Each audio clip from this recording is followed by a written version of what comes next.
What is up, everybody? Today I'm going to be filling this space on my little oil painting practice sheet, broom broom, with a drawing of one of my cats. Yep. So we're gonna do that. I did this oil painting, which I saw from a guy on YouTube called The Paint Coach. I didn't finish it, but we're moving on. We're not getting caught in the past. I do need to clean my palette though, and then we're gonna get right into sketching, and yeah, we'll be rolling. So what I'm doing now is I'm just looking for which picture I want to paint. And when you're looking for a picture, you want to find nice places of shadow and light.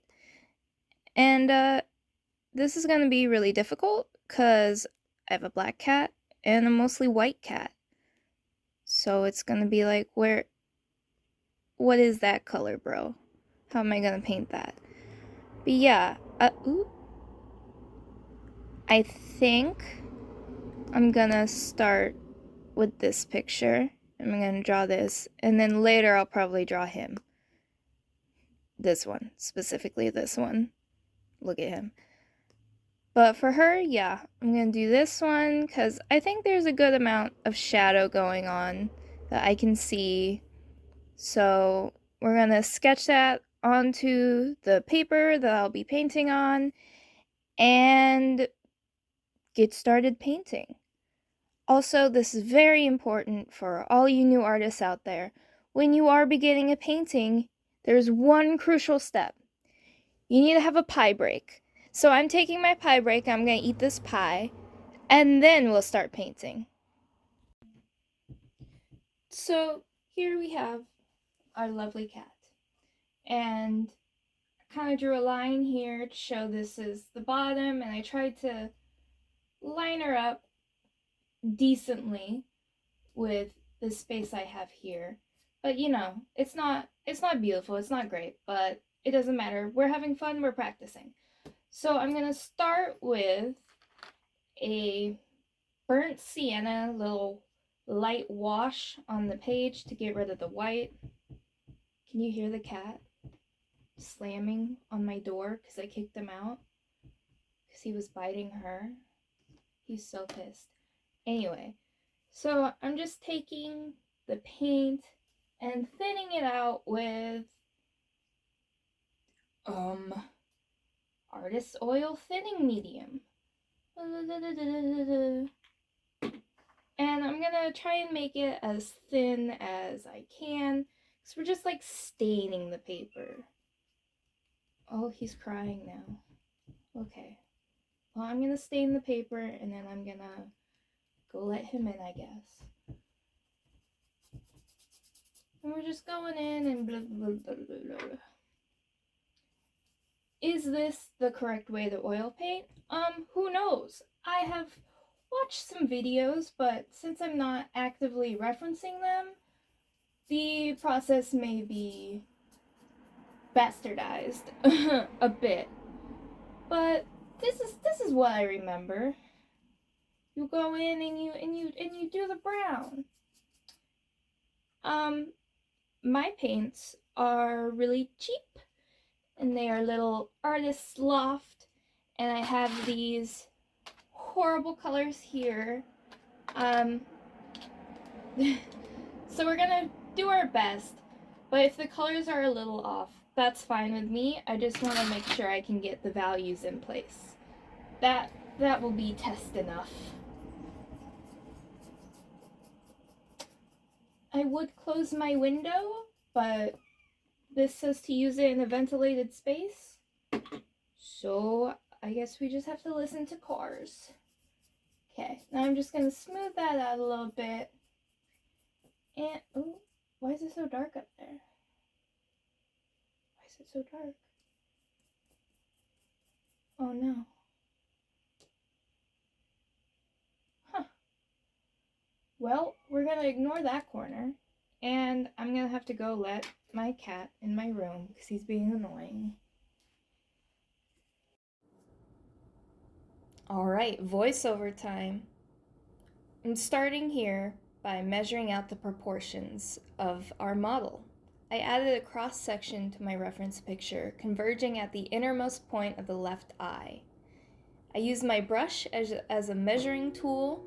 Later, I change it for a broken skewer stick as it's a bit more size conducive. And, I do my best. Unfortunately, because my reference picture was not the same size as my canvas, I had a lot of trouble measuring things. You're going to hear me talk about that a lot. Ignore my spastic hand movements. At the time, I was just going to let myself talk through the process, but I ended up taking too long and constantly sighing and making frustrated noises, so I thought it'd be best to cut that out. I spend a lot of time here not placing anything on the painting because honestly, I was scared. I didn't know what I was doing. So yeah, it's okay to be afraid, but there comes a point when you have to just lock in and do it. I'm still contemplating how to do it, but eventually I settle on starting out by drawing the eye. That's because I thought it would be easy to reference and measure based off of the eye, but then I remembered that you're supposed to go around and measure out everything before you start adding in details by putting little dashes around everything so that you know the general proportions. So just ignore that eye. It's not there. Just pretend it's not there.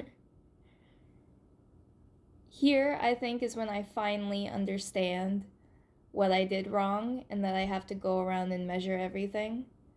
Oh, first I'm going to try and measure out the tongue and figure out that that's way too low. But yes, here I learn. I'm going around and marking out the head shape. It doesn't come out great in the sketch, but in the final product, it's fine.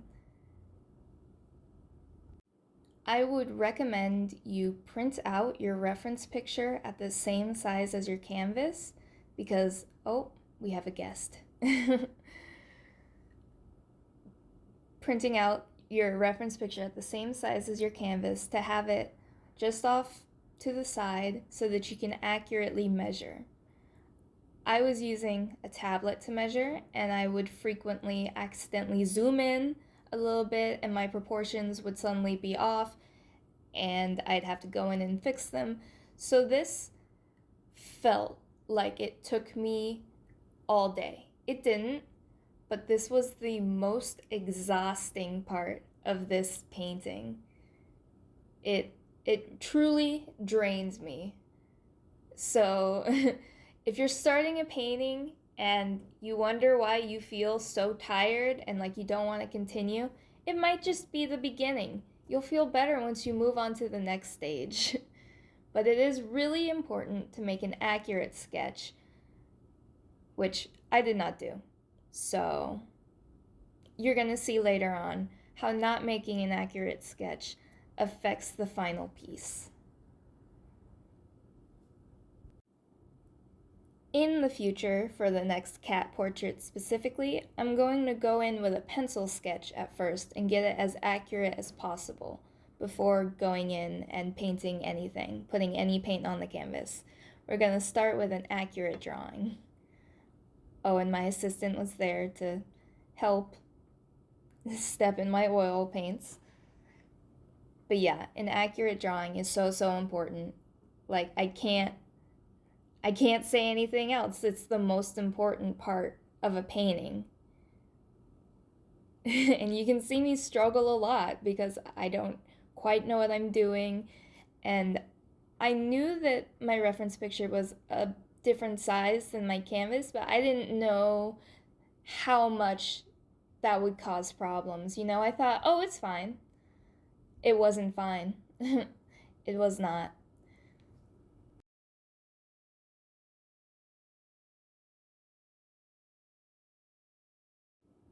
I'm constantly measuring and remeasuring because as soon as I measure something, I go over to place it and I'm like, oh, that's incorrect. Like, I went to place the nose line and then the mouth, and I found that they were at the same point, which was incorrect. It was, it was a process. This is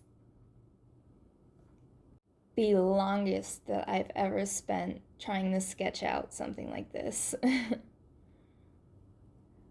And my cat assistant kept coming over, bonking my camera, trying to walk on my paint. So yeah, I'm gonna blame her for why the sketch isn't accurate. Alright, so I got my sketch here. It is much wider than my reference picture, but that's fine. That's fine. We're just having fun. We are just having fun. So I mixed up some basic colors and I'm just gonna go in and start placing them pretty thin down. And the colors are gonna be slightly off. Oh, that's super off. But we're not going for accurate colors, we're more so going for accurate values.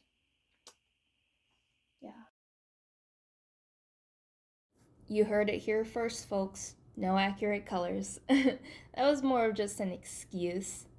I don't feel that that excuse was really necessary, but you know how it is. Placing the flat colors is not a necessary step from what I've seen from other artists, but it was mostly just for me, because during the sketch, it did not look like my beautiful model at all. So I really just needed to place the colors so that in my mind it would look more like her. It's really important to keep the vision. I needed to see the vision, so I painted this beautiful ghost. And honestly, it was looking really funny. This whole painting, I was laughing because of how funny and goofy it looked. But that's not a bad thing. We love a goofy drawing. We love a goofy painting.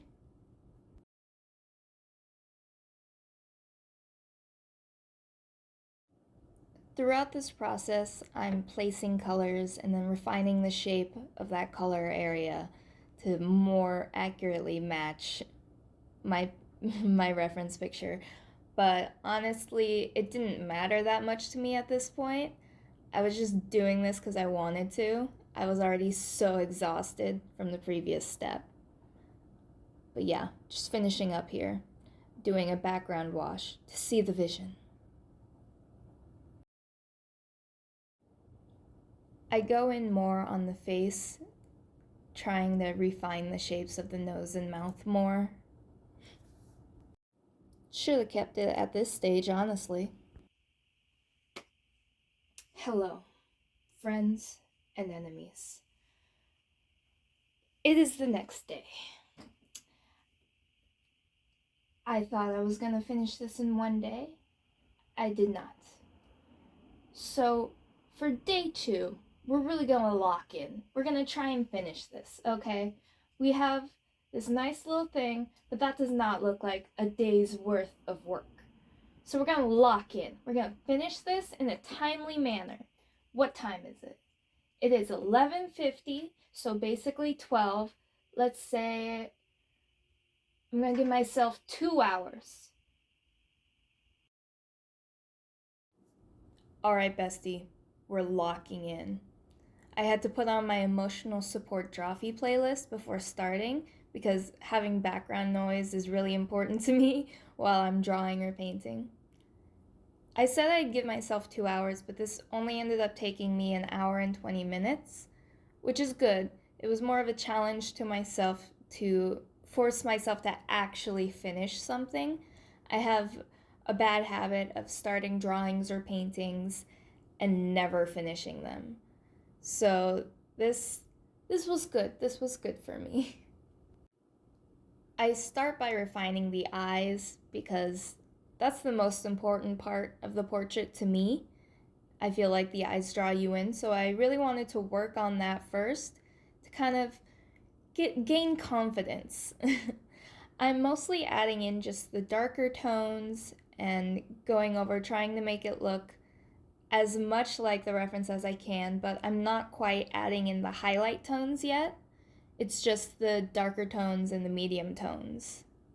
Because for oil painting, you want to do like thick over thin in terms of the paint, and you kind of want to go dark to light, so then your lightest colors are thicker paint and they sort of stand off the canvas a bit more. So you kind of get this 3D effect. So I was trying to do that. It didn't work out completely that way in the end, but you know, I'm glad I tried it. The nose and the tongue gave me a lot of grief. I don't know why. I think it's because of my really janky first initial sketch. So again, make an accurate sketch before you start painting. Refining the ears was quite the process. Um, there's like thinner hair and you can see the skin through it, and it was just very confusing for me, but I did my best and we did it. For the rest of the face, I for for the shadows on the rest of the face, I went for like a single tone purple. Having a white cat, the shadows basically reflect the colors of the objects next to them.